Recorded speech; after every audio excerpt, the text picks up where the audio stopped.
네, 안녕하십니까. 오늘은 9월 12일 일요일 주일날입니다. 가톨릭 기본교리 하겠습니다. 125항부터 146항까지 가톨릭 기본교리를 우리 같이 묵상을 해 보시겠습니다.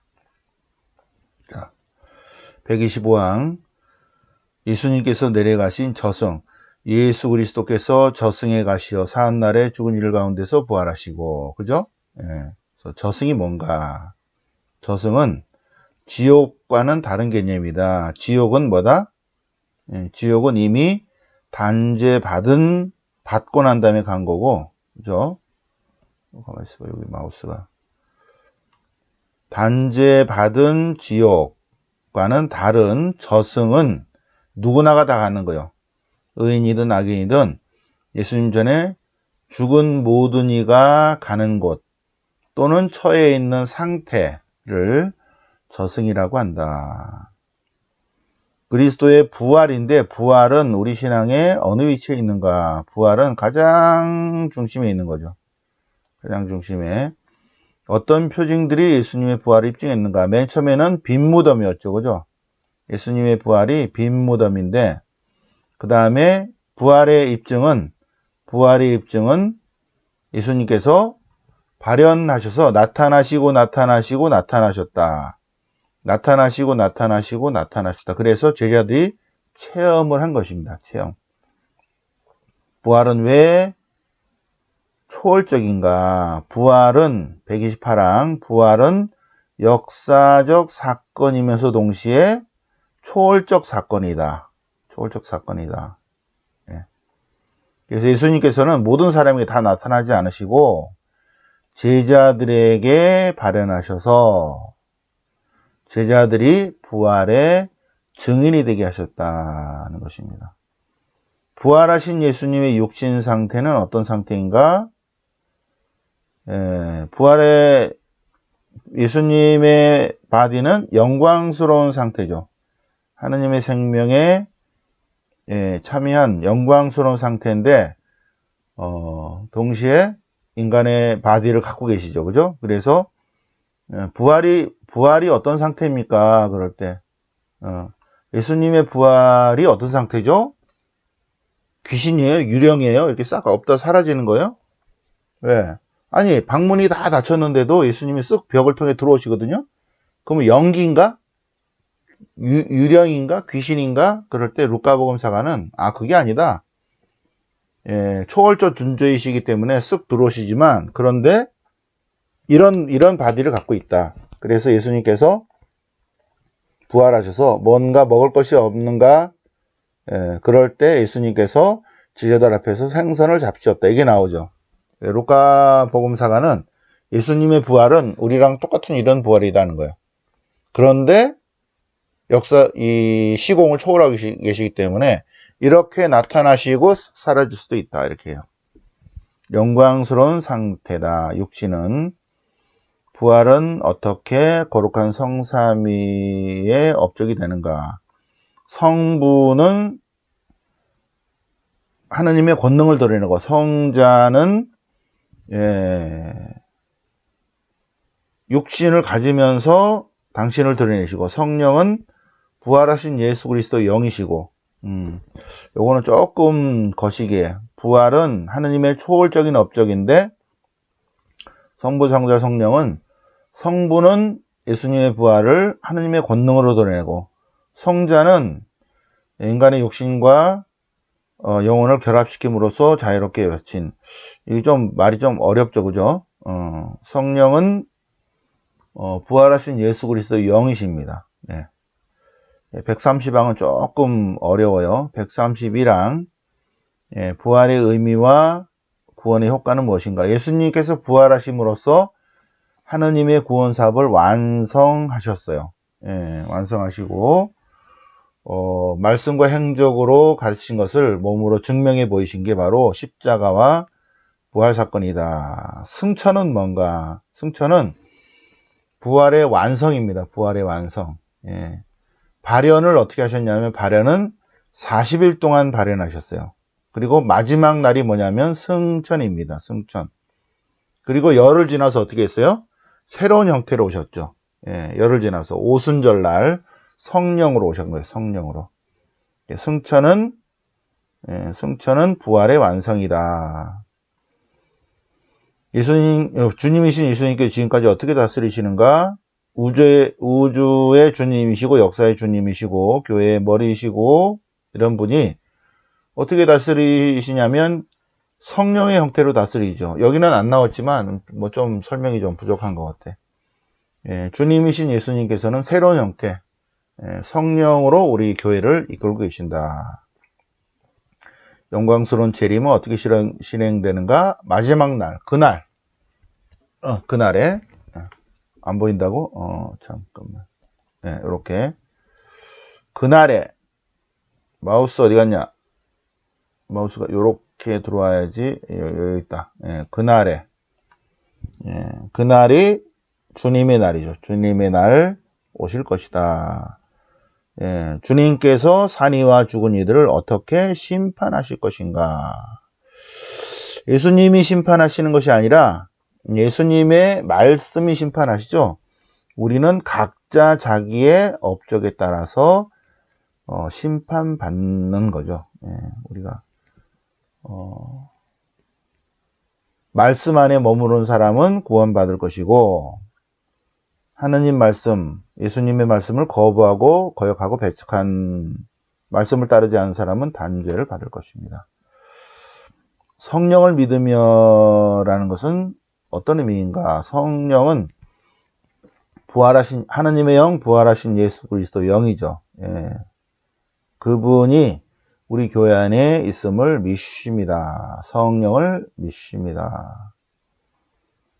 예, 성자와 성령의 파견이 분리될 수 없는 것은 성자와 성령은 구별되면서 분리는 안 되죠. 예. 성령은 성자의 영이니까 성자의 영이십니다. 성령의 칭호 안에 들어간 것은 파라클리토라고 하죠. 위로자, 보호자입니다. 그리고 성령은 진리의 영이시고 그리스도의 영, 주님의 영, 하느님의 영, 영광의 영, 약속의 영. 이렇게 되죠. 성령. 그러니까 쉽게 얘기해서 하느님의 영이시고 부활하신 예수 그리스도의 영이시다. 어떤 상징으로 나타나는가? 성경에 이제 표현이 뭐 물, 불, 기름 부음, 구름, 뭐 비둘기 뭐 이런 식으로 나타난다. 성령께서 예언자를 통해서 말씀하신다는 게 뭔가? 하느님의 영이 예언자를 통해서 당신의 메시지를 전하시고 또 성령께서 예수 그리스도 안에서 완성되시죠. 신비를 계시하십니다. 성령께서. 예, 세례자야 141항을 잘 보세요. 141항 구약의 마지막 예언자인 세례자 요한 이렇게 나오죠, 그죠? 제가 이제 오늘의 말씀을 쓸 때 구약의 마지막 예언자 세례자 요한은 이렇게 썼더니 어떤 놈이 우리 봉사자한테 전화해가지고 뭐라 그랬대. 그래서 아니 누구신데 이렇게 하세요? 나 신부 형인데 뭐 이러저러고 그래갖고 그의 전화를 받고 봉사자가 저한테 얘기한 거 있죠.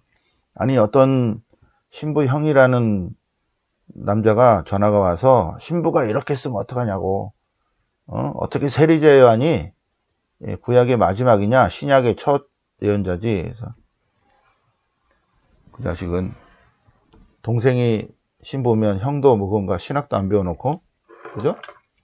성령께서는 세례자 요한에게 임하셨는데 세례자 요한은 구약의 마지막 예언자예요. 그러면 신약은 뭐예요? 신약은 언제부터 시작을 해요? 그러니까는 세례자 요한은 예수님 전에잖아. 예수님 전에 예수님이 오실 거를 선포하신 거죠. 그리고 세례자 요한이 옥에 갇히고 예수님이 이제 공생활 활동하시는 거죠. 그러면 신약 새로운 약속은 어느 때 시작이 돼? 예수님으로부터 시작이 되잖아. 여기는 예수님 전이지. 그래서 구약의 마지막 예언자입니다.